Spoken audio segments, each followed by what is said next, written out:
All right, Shalom. First and foremost, I'd like to give all honor, glory, and praise unto Yahweh, Bahashem Yahabashai, Bahashem Rakakwadash. Double honors and respect to the elders and apostles, Great Millstone. Peace and blessings to the elect house of David. I'd like to say Shalom to the fellow Akim and Aqua that are out there that are preaching and teaching and listening and learning with all truth and sincerity. The name of this lesson is going to be The Lord Controls Everything. So, we're going to go into the book of Deuteronomy, chapter 32, verse 39.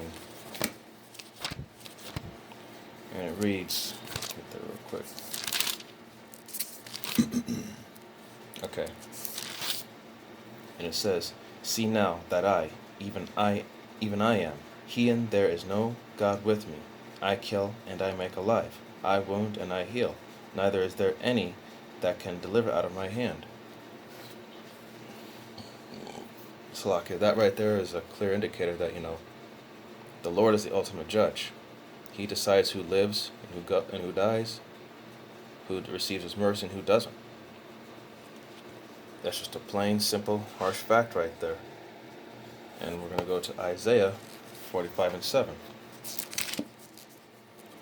And it says,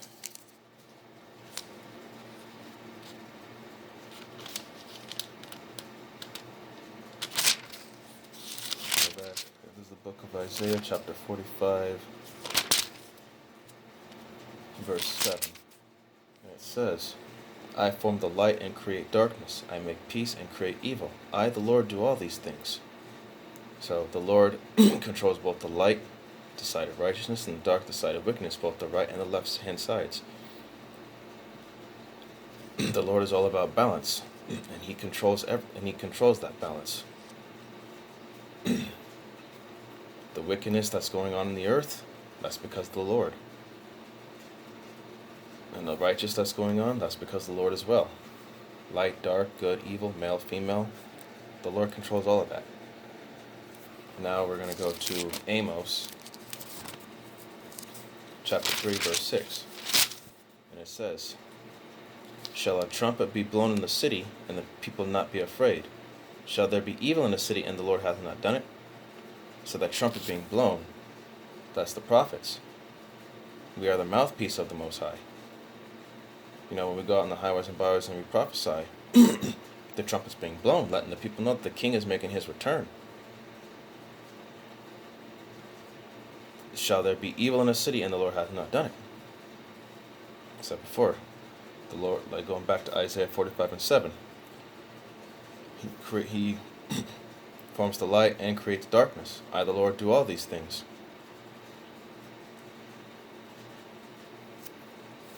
Next is going to be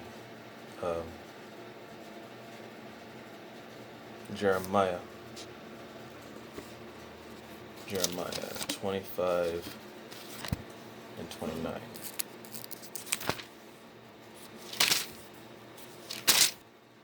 Jeremiah 25 and 29.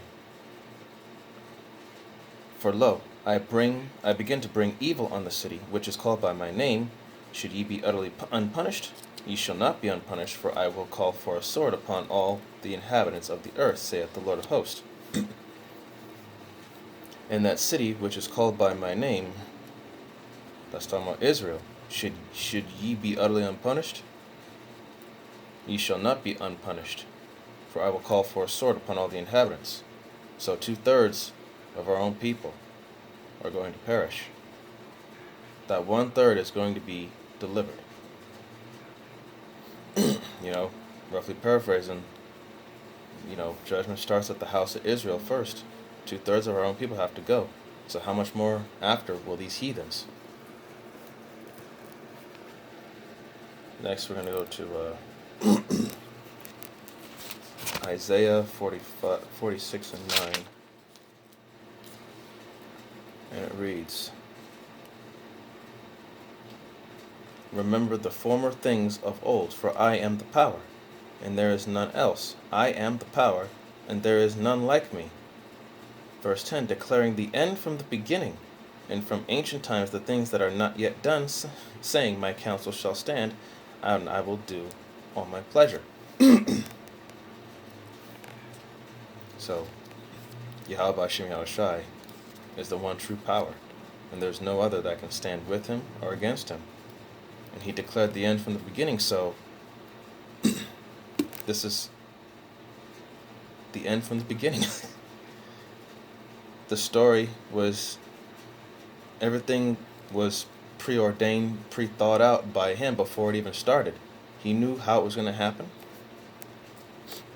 He knew what, when, where, how, why. And his counsel shall stand, and he will do all his pleasure. Which means his word will go through. His word will not return unto him void, roughly paraphrasing. So let's get Jeremiah chapter 1 verse 5. This is Jeremiah chapter 1 verse 5. Before I formed thee in the belly, I knew thee. So before you were formed in your mother's womb, he knew of you. He knew your spirit. And before thou camest forth out of the womb, I sanctified thee. And I ordained thee a prophet unto the nations. That right there says enough. Before I formed thee in the belly, I knew thee. And the spirit of the prophets was subject unto the prophets. So before you were in your mother's womb, he knew of you.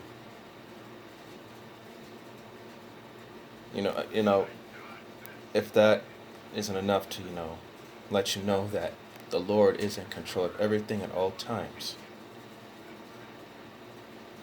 I don't know what else to tell you. So I hope this lesson was edifying. It's just short and sweet to the point to let you all know that you are not in control. The Lord is. So the scripts I just pulled out debunks that whole free will doctrine. Because we're all part of the Lord's story, basically. So, once again, we'd like to give all honor, glory, and praise unto Yahweh, Bahashem Yahavashai, Bahashem Rakakdash. I'd like to give double honors and respect to the elders and apostles of Great Millstone. I want to give peace and blessings to the elect house of David, and shalom to the Akim and Akwath out there that are preaching, teaching, and listening and learning with all truth and sincerity. See you in the next lesson, Lord willing. Kwame Asharala, Wa'abababa. Shalom.